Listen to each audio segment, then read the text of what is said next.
Good morning to you. Welcome to the Wealth Guardians radio show. I'm your host, Doug Ray, and I really do appreciate you guys spending some of your weekend with us.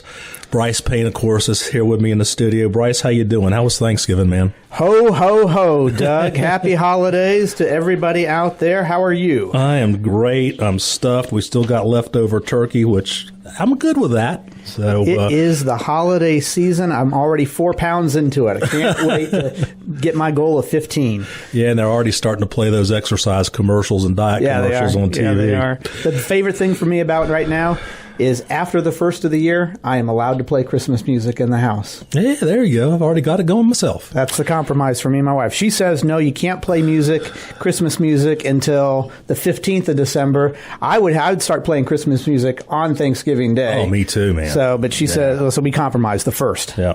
All right. For those of you who are new to our show, Ray Financial and the Wealth Guardians is a local independent firm, and we work with folks who are 7 to 10 years from retirement, as well as those who are already retired.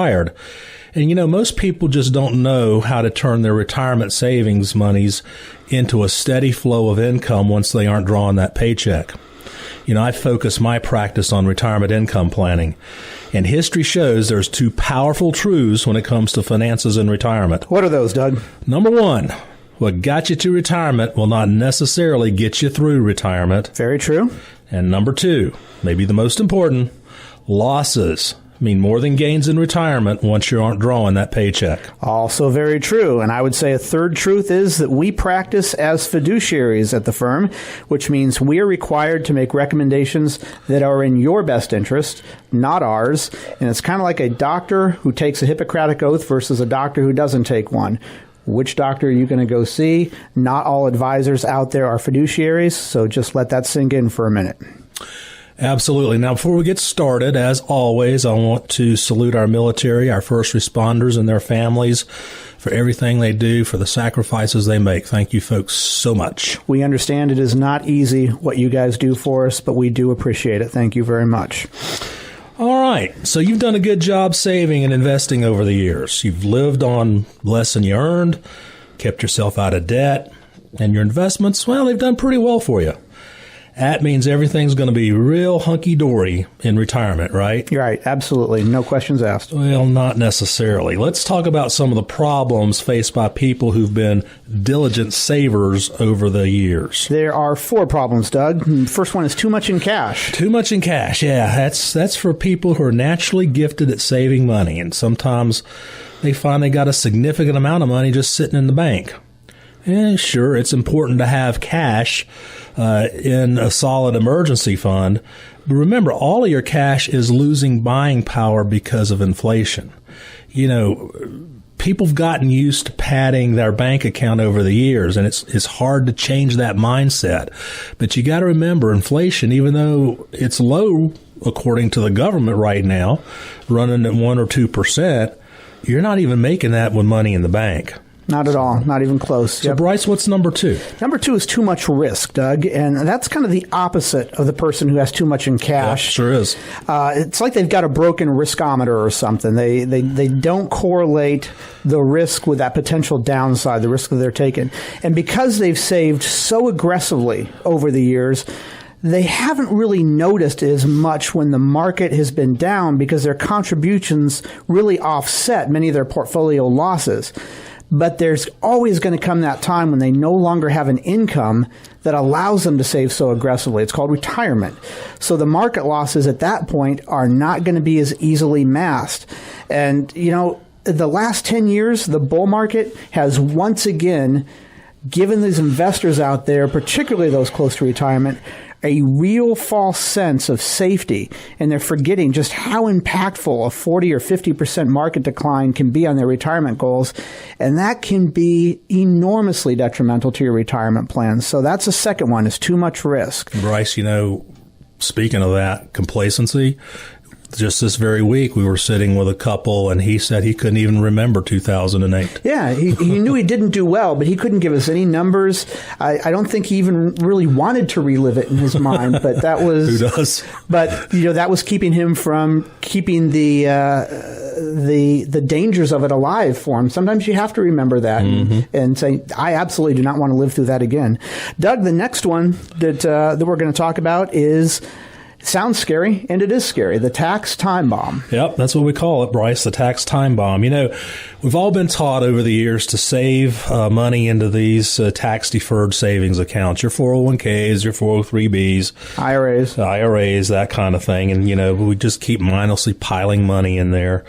And, yeah, it's growing completely tax-free for you all these years. But eventually it is going to come out fully taxable as income. It's going to hit your 1040 at whatever your marginal tax rates are. Now, why is that a tax time bomb? Well, several reasons. Number one, it's going to directly affect how much your Social Security is going to be taxed. Number two, and every talk Bryce and I give out in public, we always ask this simple question. Do you think taxes will be higher in the future than they are today? I have yet to have anybody tell me they thought taxes will be lower in the future. Nope, taxes aren't going up at all. So, yeah, all you got to do is open your eyes and look at the debt situation we got.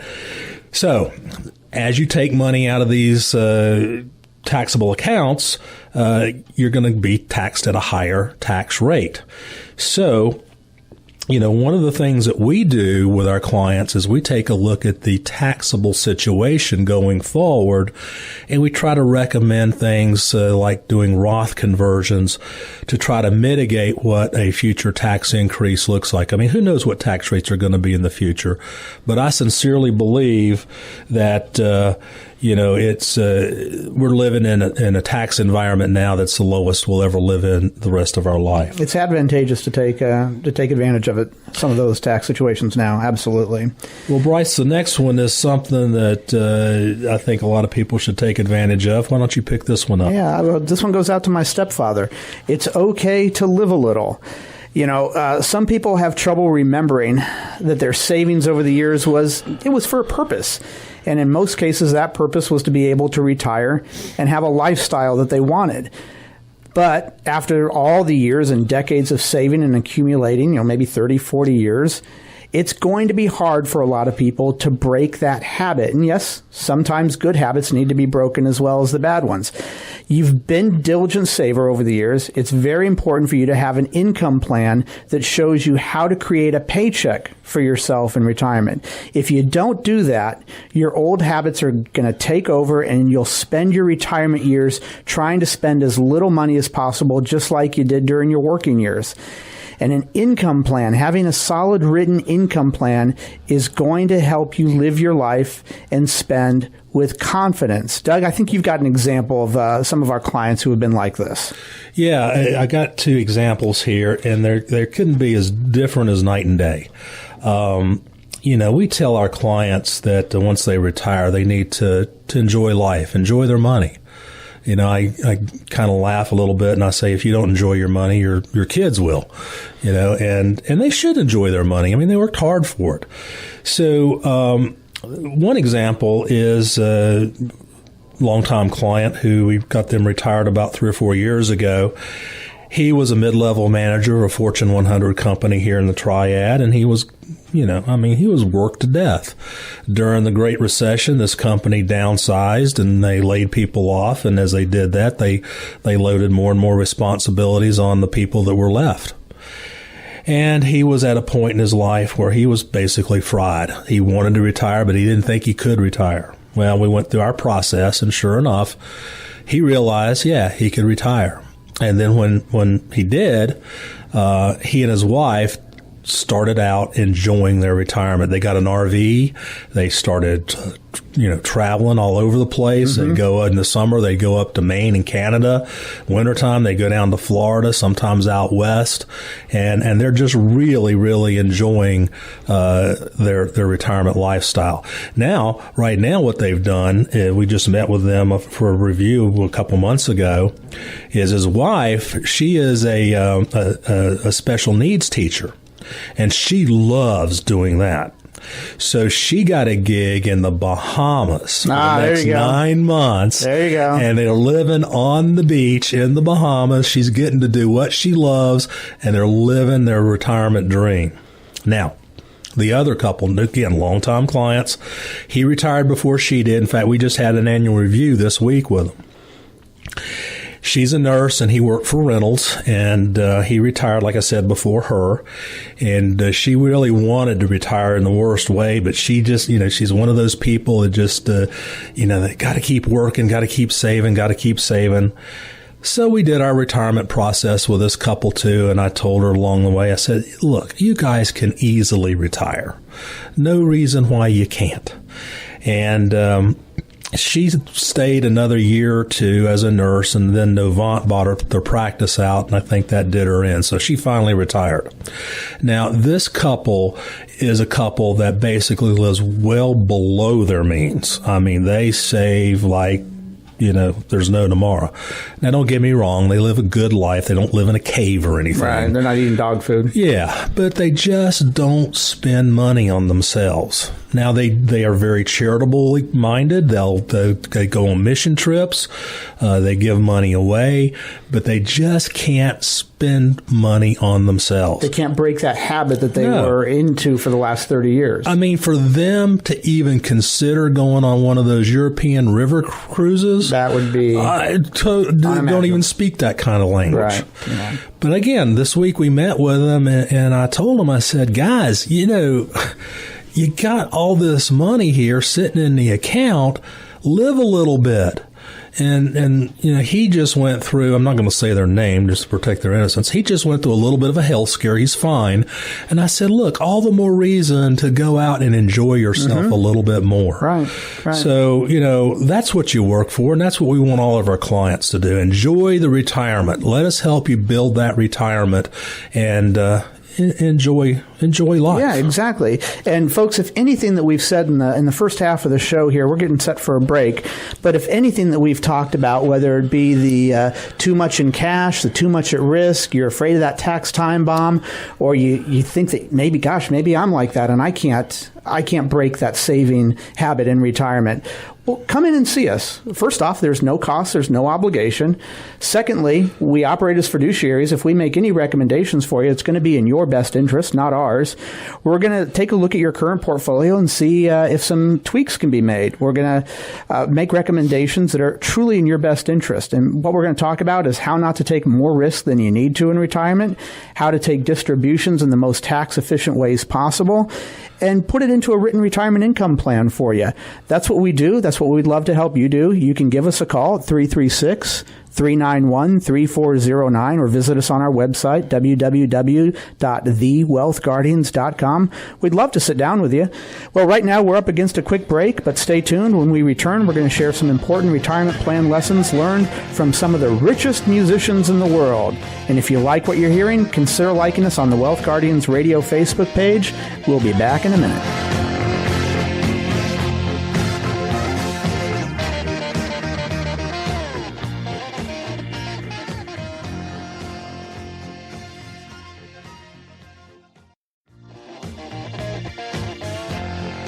And welcome back to the Wealth Guardians Radio Show, where we help our clients retire the job, but not the paycheck.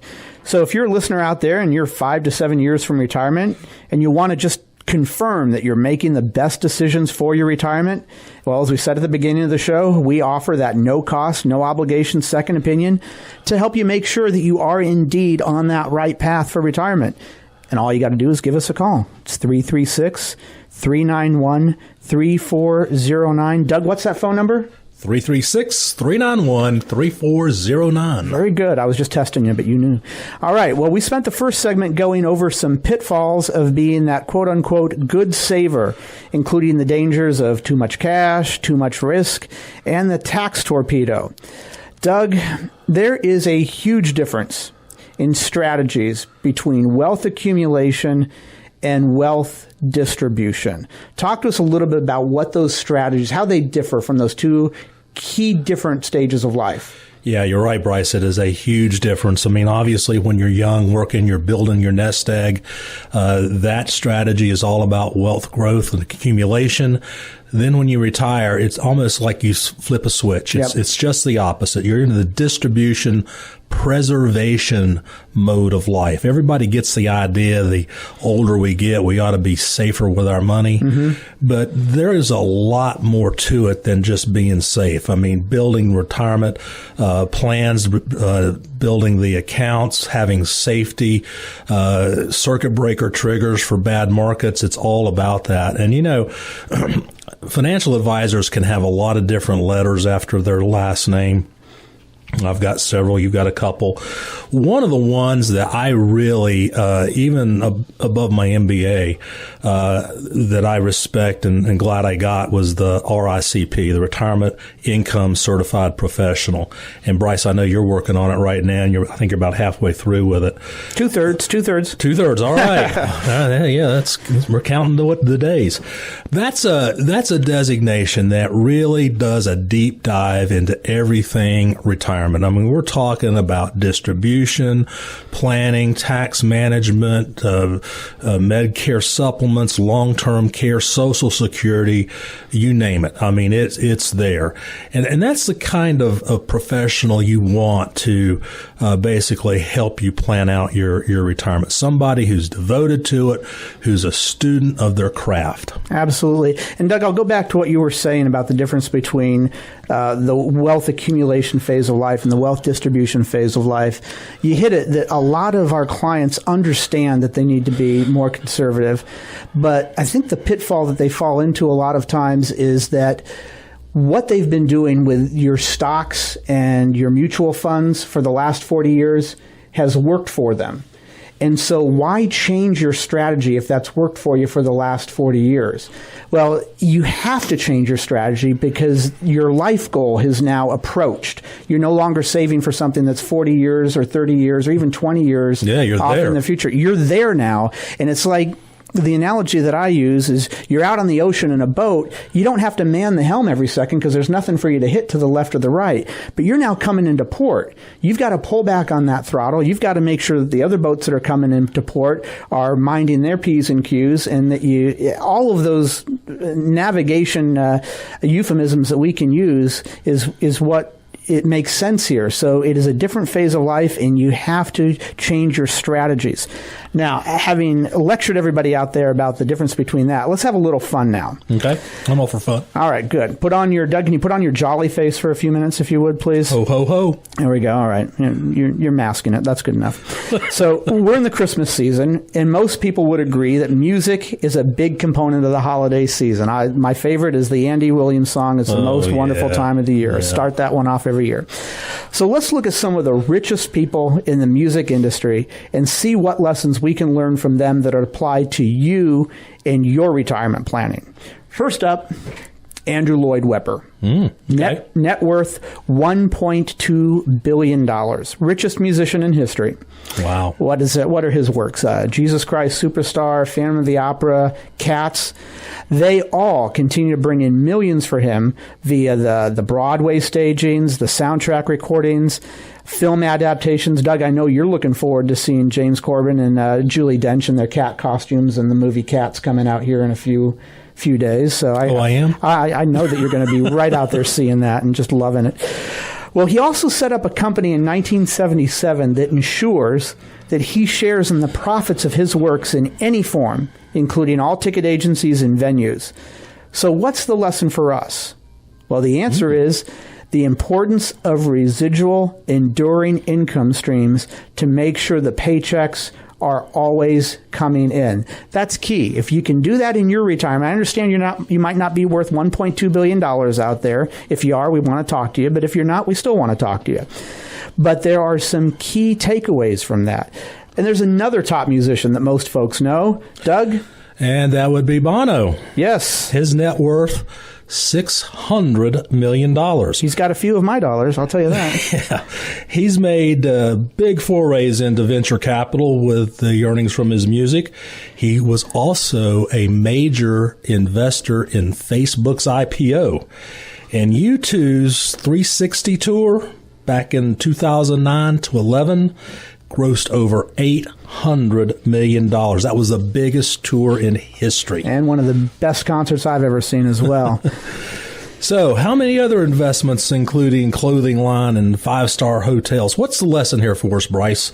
You know, it's diversification, right? Both investments and income stream. Now, Bono isn't too reliant on any one single thing. If his music career died tomorrow, he'd still be a multimillionaire forever. Indeed. Yeah, he would be. Yep, absolutely. So. And Doug, do you know Bono's real name? I'm sure you're going to tell me. It's Paul Hewson.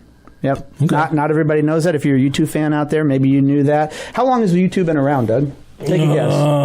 80s? 43 years. 1976 is when they formed. Really? Yep. So 43 years, still same four original members. Wow. Doug, do you know the stage name of this next musician? Sean Combs. Diddy Pop Diddy Puff something. Keep going. Yeah. Diddly P. He's had a couple names out there, and you were real close to all of them. Okay. Puff Diddy, P Diddy, just plain Diddy. His net worth is $540 million. Now, he is actually the first rapper to have truly built an empire for himself. There have been some others that have come along since, but he developed the Sean John clothing line. He owns a piece of Ciroc vodka, and he owns his own cable music network. Now, music business accounts for only 20% of his revenue. So what's that lesson for us? Well, the importance of investing in staples, not fads. For P. Diddy, this meant clothing, alcohol, and cable TV. Chances are, even when you've got a recession, none of those three things are going away. So for you out there listening to us, it means investing in tried and true strategies, not getting caught up in fads like Bitcoin in recent months or the Iraqi dinar a decade ago. I can't tell you how many people I saw destroy their retirement plans on that. Or Beanie Babies in the 90s. I had to leave a couple of girlfriends in the past because of those. Yeah, so staples, Doug. We want to make sure that we're not investing in the fads. All right, look, so I didn't know Puff Daddy's name, but I'm sure you guys are going to know the next artist up, Dolly Parton. Jolene. Yeah. Now, her net worth, $450 million. That's not bad. And she's probably her famous song, I Will Always Love You, which hit the charts by that late, great Whitney Houston. It was one of the best vocal recordings of all time, in my opinion. Love that song. But, you know, Dolly Parton came from humble beginnings. She worked really, really hard. And back in 1986, I think it was, she bought this dilapidated park and turned it into what's now known as Dollywood. It's not dilapidated anymore. No, and we got lots and lots of our retired clients who like make it this annual pilgrimage over there. They love it. I've been meaning to go, Bryce, but I've never been. Have you ever been? I haven't, but my wife wants to go. I want to go. I want to ride the D cups. Absolutely. All right. Hey, speaking of your wife, you were telling us a really funny story that kind of goes hand in hand with this retirement topic. Yeah, living out your dreams in retirement. So there is a llama farm on the outskirts of town in Yadkin County called Divine Llama Vineyards, and you can walk a llama. You can take a llama trek there where they walk you through the woods walking a llama. Not something I would have chosen to do myself, but my wife wanted to do it, so I went with her for her birthday. And we did it, and the llama that I got had to be in front, so I was walking along next to the guy who owns the place. So me being a retirement specialist for the last phase of my life here so far, I decided to strike up a conversation with the guy because I was curious, how does one get into llama farming? Well, it turns out he was a tech engineer for his non-retired part of life, and then as he retired, his wife wanted a llama. Well, his story goes that That's what compromise is. The wife wanted a llama. He said, no, we're not getting a llama. And so they ended up getting 2 llamas. Well, now they have a llama farm. In fact, as I understand it, it's the biggest llama farm in the Southeast, where they breed and do all the things that you do with llamas, including take people on treks for them. And I asked him, I said, I'm going to guess, going out on a limb here as a retirement specialist, that this was not in your original retirement plans. No, it was not. In fact, now it's a vineyard as well. So you had to buy, once they got 2 llamas, apparently they had to get a whole bunch more. Boy and girl llamas then. Must have, and they did well with each other. So now he's got a whole, I don't know how many acres he has out there, but it's a huge farm. And so what do you do with the rest of the acreage that the llamas are on? Well, you create a vineyard out of it. And I asked him, I said, is this, are you losing money on this? Are you making money, or is it just a wash? Well, he's making money on this in retirement. And what does he do? He gets to walk through the woods with people, with his llamas in retirement, and try out good wines day in and day out. That's a retirement story for you. That's a retirement story. Now, don't those llamas spit on you like camels? Well, they spit on each other. We asked him this. They spit on each other over food, but what you're probably thinking of is alpacas tend to spit on you more. Right. They don't spit on people that much. But one funny thing was that with the llama that my wife was walking, was in heat, and they were breeding him for the last couple of weeks. So as we're starting off on the trek, but we're walking past the female llamas over on the other side of the gate of the fence there. And as we're walking toward the women, well, he thinks, oh, hey, this is my time to shine. So the llama, he's going as they're walking toward the llamas. Well, then we walk past the llamas and walking down a hill, so the female llamas are getting out of sight, and his tone changed to So as we were turning around and coming back, he sees the farm off in the distance again. He sees the lady llamas way out there. He could pick up on them 100 yards away. Starts calling again. I'm back, ladies. I'm back. I'm coming towards you. It was hilarious. It was a great time. All right, look, I know your wife has ferrets. Is a llama going to be her Christmas present? Not this season, nor will be another ferret. But I did ask the guy. I said, did you have to sell the ferrets first before you got the llamas? He says, who owns ferrets? Hey, folks, that's it for us today. Thank you so much for tuning in. This is the Wealth Guardians radio show. Give us a call if you want to chat. Sit down with us, 336-391-3409. We'll see you next week. Happy holidays, everybody.